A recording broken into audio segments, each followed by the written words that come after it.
Henry law और Raoult's law को ठीक से समझने के लिए आपको वेपर प्रेशर के बारे में जानना ज़रूरी होगा। तो सबसे पहले आज के क्लास में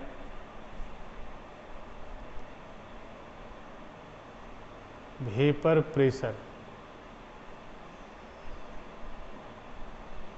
प्रेशर को ठीक से समझने के लिए आइए एक इंस्ट्रूमेंट देखते हैं, और इस इंस्ट्रूमेंट का नाम है मैनोमीटर।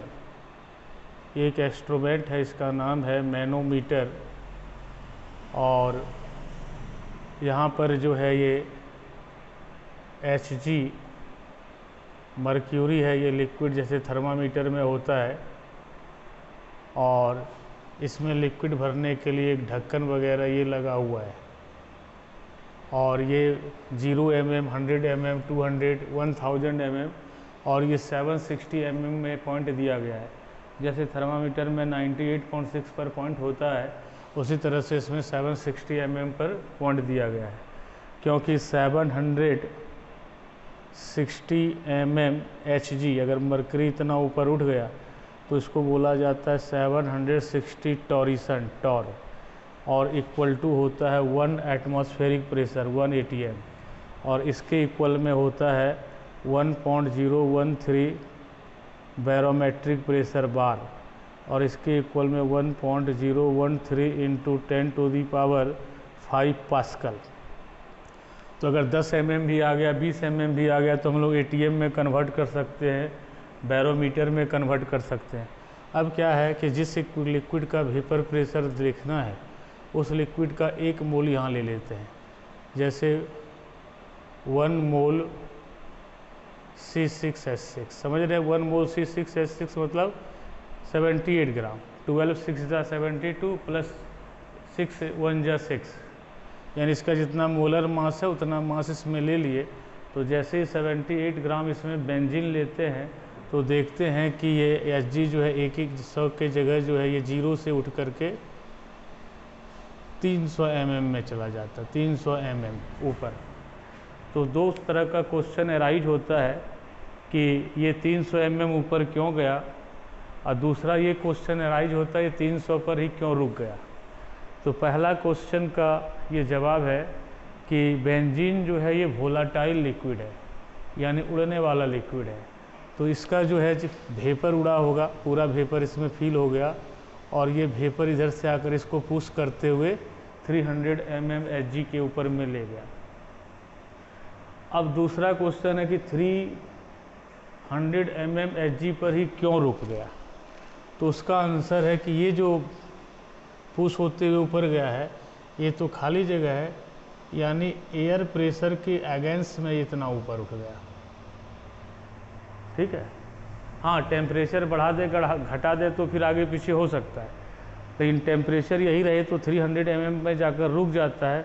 इसका मतलब जैसे ये 300 mm Hg ऊपर गया तो liquid to vapour and vapour to liquid, यानी इक्विलिब्रियम एग्जिस्ट हो गया। तो इस इक्विलिब्रियम पोजीशन में इस वेपर का जो प्रेशर इसके ऊपर में लिक्विड के ऊपर में पड़ा वो 300 mm Hg नहीं, इतना जैसे ही ऊपर उठ गया, इसके बाद क्या होता है, इक्विलिब्रियम हो गया कि नया जो वेपर बनता है पुराना वेपर से फिर वो लिक्विड कन्वर्ट हो जाता है। इसलिए वेपर प्रेशर का जो डेफिनेशन है, eight constant temperature the pressure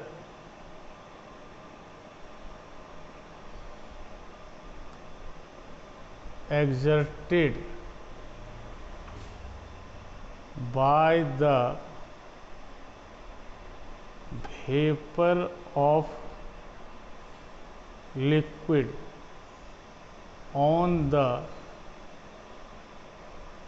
surface of liquid at equilibrium is called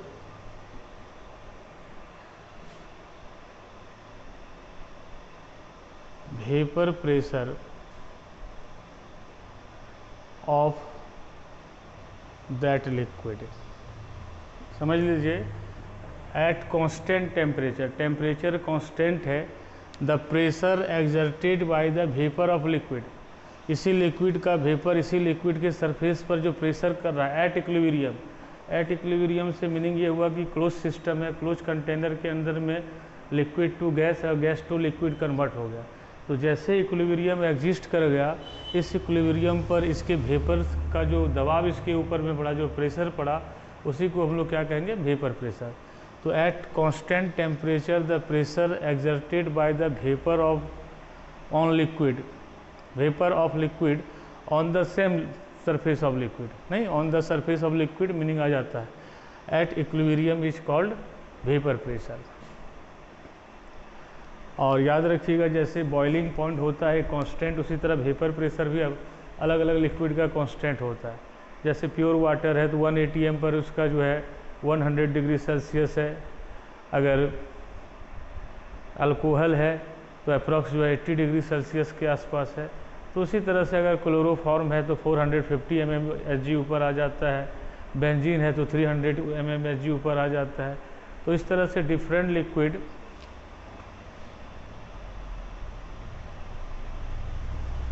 point लेते हैं हम लोग, different liquid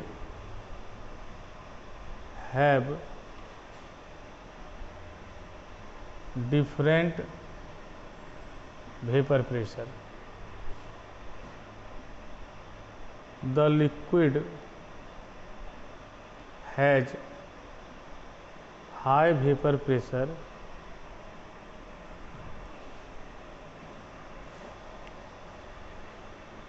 has low boiling point।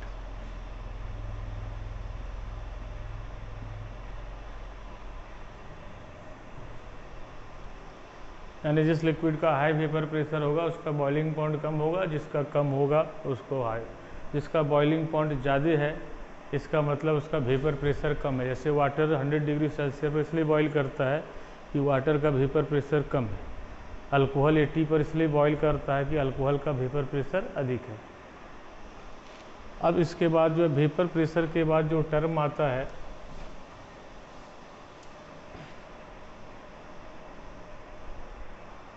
Vapour pressure के बाद जो टर्म आता है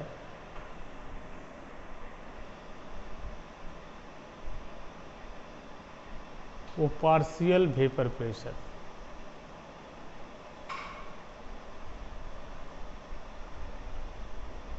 जैसे हम लोग पार्शियल फोर्स के बारे में जानते हैं, बहुत सा आदमी मिलकर एक स्टोन उठा दिया, किसी एक जो मैन का जो फोर्स है उसका पार्शियल फोर्स कहलाएगा।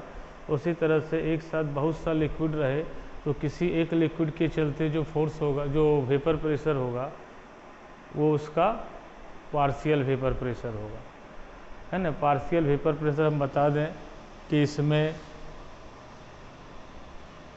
बेंजीन भी है,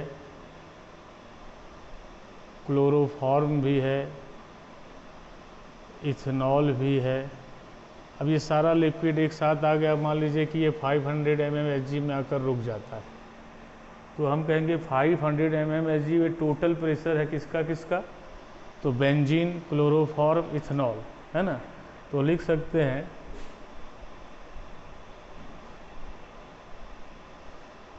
the vapour pressure of A particular liquid in the solution of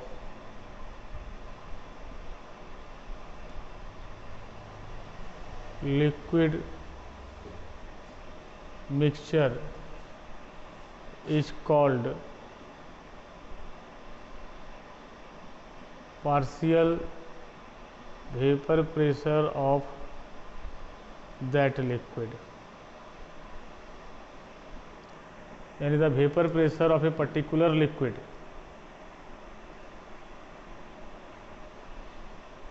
in a solution of liquid mixture is called partial vapour pressure of that liquid. और हम लोग समझ सकते हैं कि total vapour pressure of solution equal to sum of partial vapour pressure of all components present in solution. तो total vapour pressure of solution equal to sum of partial vapour pressure of all components present in solution. और इस तरह से हम बताए थे solution यहाँ binary solution का यूज करते हैं, यानी केवल दो ही कंपोनेंट है, सॉल्यूट और सॉल्वेंट। तो P S equal to P A plus P B. P S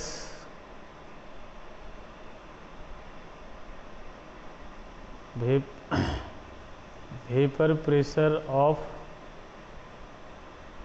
solution, P A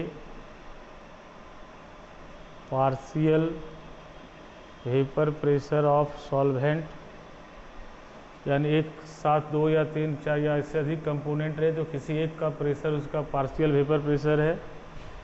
and P B equal to partial vapour pressure of solute. So vapour pressure of solution equal to partial vapour pressure of solvent and partial vapour pressure of solute.